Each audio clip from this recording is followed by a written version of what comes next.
दोस्तों welcome back. एक बार फिर से खुशामदीद है आप तमाम लोगों का हमारी इस यूट्यूब चैनल के अंदर। आइए दोस्तों बात करेंगे इस वीडियो के अंदर अभी की अगर बात की जाए तो AIMIM की पार्टी के 2 MP है। एक असदुद्दीन ओवैसी साहब जो हैदराबाद तेलंगाना के MP है और जो दूसरे हैं वो इम्तियाज़ जलील साहब जो औरंगाबाद महाराष्ट्र के MP है। लेकिन हम मौजूदा MP की बात नहीं कर रहे हैं दोस्तों।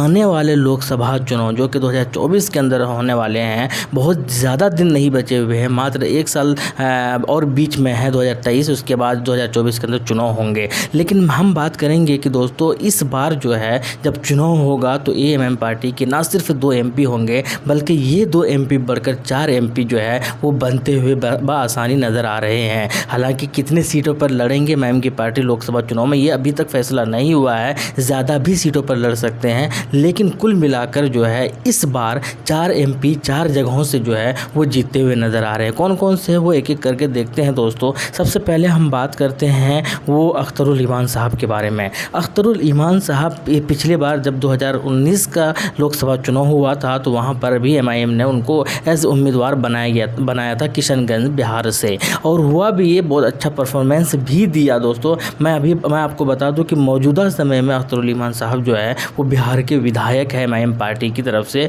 और बिहार के प्रदेश अध्यक्ष भी है MIM पार्टी के, और बिहार के अंदर जो 5 MLA है उनको रिप्रेजेंट भी करते हैं अख्तरुल ईमान साहब। लेकिन हम बात कर रहे हैं लोकसभा चुनाव की। लोकसभा चुनाव के अंदर जो है दोस्तों 2019 के अंदर ये चुनावी मैदान के अंदर आए और खूब ज़्यादा सुर्खियां बटोरी। भले ही ये हार गए, वहाँ पर जीत नहीं पाए। हालांकि जीत वहाँ पर कांग्रेस की हुई और दूसरे पोजीशन पर वहाँ पर जदयू रहे और तीसरे पर जो है MIM पार्टी की हुई। लेकिन फिर भी सुर्खियाँ इसलिए बटोरी क्योंकि इन्होंने जो है 2,95,029 वोट लेकर आए, और ये आसान नहीं होता है, जबकि जीत जो है मात्र 3.5 लाख में हुआ है। तो कुल मिलाकर इनकी अगर बात की जाए दोस्तों तो ऑलमोस्ट 3 लाख वोट लेकर ही आए। अगर 50-60 हज़ार वोट और लेकर आते हैं ये, तो इस जगह से इस सीट से जो है आसानी के साथ ये जीत सकते हैं, जो कि आपको देखने को मिलेगा। और जिस तरीके से काम कर रहे हैं बिहार के अंदर, डेफिनेटली जो है लोग इनको सराहेंगे और जिताएंगे ज़रूर। तो ये तो एक चीज़ आप मान कर चलिए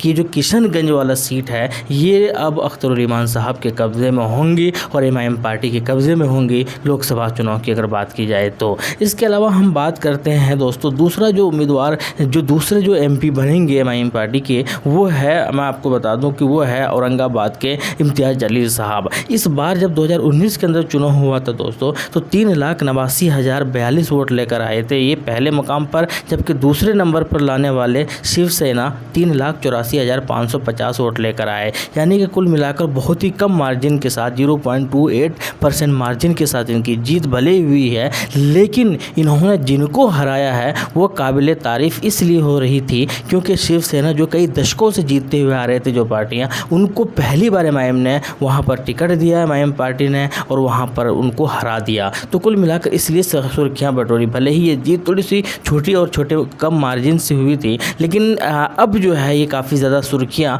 और काफ़ी ज़्यादा काम करके इन्होंने दिखा दिया है। रिसेंटली इन्होंने कई हज़ार घरों को जो है बेघरों को जो है घर दिलवाकर और भी ज़्यादा एकदम सराहनीय वाले काम किया है, और लोग इनकी कामों की तारीफ़ भी कर रहे हैं। हर जगह पर जाते भी हैं, लोगों के लिए आवाज़ भी उठा रहे हैं, और सबसे बड़ी बात अपनी कौम को, मुसलमानों को आरक्षण दिलाने के लिए एड़ी चोटी का जोर भी लगा रहे हैं। तो ये बहुत बड़ी कामयाबी इनको देखने नज़र आएंगी। और कुल मिलाकर 2024 के अंदर जब चुनाव होगा तो इनके सर पर जीत का सेहरा ज़रूर आपको दिखाई देगा। इसके अलावा हम बात करते हैं दोस्तों हैदराबाद के MP असद साहब के, और जब से ये MP के चुनाव लड़ रहे हैं अभी तक ये हारे नहीं हैं। तो कुल मिलाकर पिछले बार के अगर आंकड़ा आपको मैं दिखा दूं तो ये ऐसी वैसे जीत नहीं हासिल करते हैं, बल्कि ये धमाकेदार जीत हासिल करते हैं और ओपोजिशन को टिकने भी नहीं देते।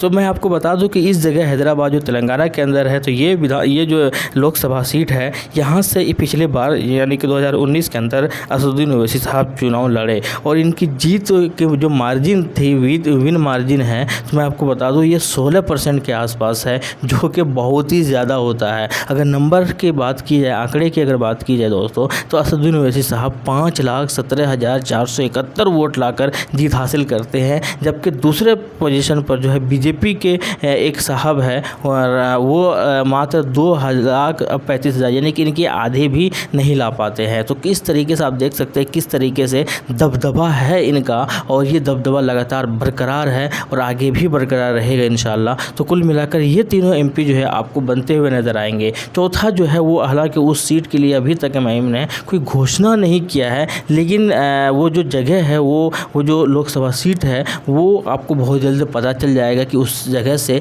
कौन उम्मीदवार होंगे। लेकिन वो जो जगह है, वो जो लोकसभा है, वो आजमगढ़ उत्तर प्रदेश की मैं बात कर रहा हूँ। ये जगह भी ज़बरदस्त है, यहाँ पर भी एमआईएम की पकड़ अच्छी खासी है और जो है आने वाले वक्त में और भी ज़बरदस्त होने वाली है। हालांकि यहाँ से जो है अखिलेश यादव और सपा का गढ़ माना जाता है, लेकिन अब जो है धीरे धीरे एमआईएम के गढ़ में कन्वर्ट हो रहा है। तो कुल मिलाकर ये जो चारों सीटें हैं वो लोकसभा चुनाव के अंदर एमआईएम अपना परचम लहरा सकती है। हालांकि अभी ये फाइनल नहीं हुआ है कि कहाँ से चुनाव लड़ेंगे। हो सकता है कि यूपी से कई और भी सीट आपको एमआईएम पार्टी लड़ते हुए नजर आए, और इसके अलावा महाराष्ट्र के अंदर जो पहले एक सीट पर चुनाव लड़ते थे, अब एक से ज़्यादा कई और सीटों पर चुनाव लड़ते हुए नजर आएंगे एमआईएम की पार्टी, और बिहार के अंदर भी। तो कुल मिलाकर इस तरीके के आंकड़े हैं। आपको कैसा लगा ये वीडियो कमेंट सेक्शन में ज़रूर बताइएगा, और आपके हिसाब से कितने एमपी बनेंगे 2024 के अंदर एमआईएम पार्टी के, आप भी कमेंट सेक्शन में बताइएगा। शुक्रिया, जय हिंद, लव यू।